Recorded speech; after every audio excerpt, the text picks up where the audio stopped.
तो हम शुरुआत करते हैं महात्मा गांधी के परिचय से। तो महात्मा गांधी का जन्म 2 अक्टूबर 1869 को गुजरात के पोरबंदर में हुआ था। गांधी जी का पूरा नाम मोहनदास करमचंद गांधी है। गांधी जी के पिताजी का नाम करमचंद था और उनकी माताजी का नाम पुतलीबाई था। मैं आपको बता दूं कि गांधी जी के जो पिताजी थे उन्हें लोग कम्बा गांधी के नाम से भी जानते थे और वो राजकोट में प्रधान के पद पे थे।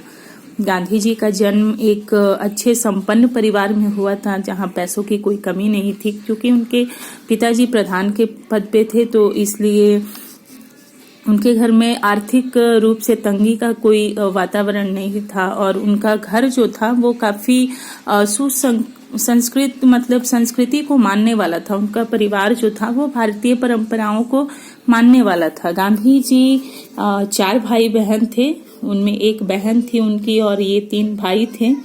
गांधी जी सबसे छोटे थे। गांधी जी की माता जी जो थी पुतलीबाई वो काफी धार्मिक प्रवृत्ति की थी, तो गांधी जी पर उनकी माता जी का प्रभाव स्पष्ट रूप से हमें देखने को मिलता है, क्योंकि गांधी जी भी काफी धार्मिक प्रवृत्ति के थे।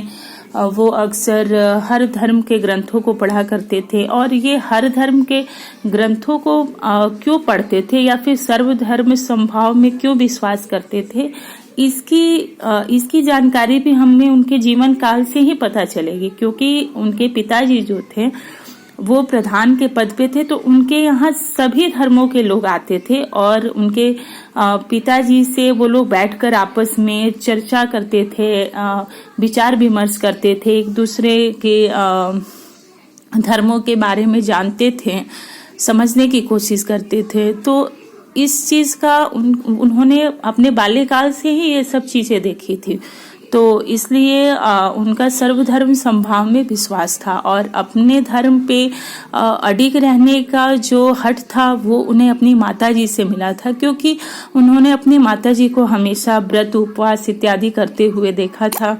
तो इन सब चीजों का असर होता है।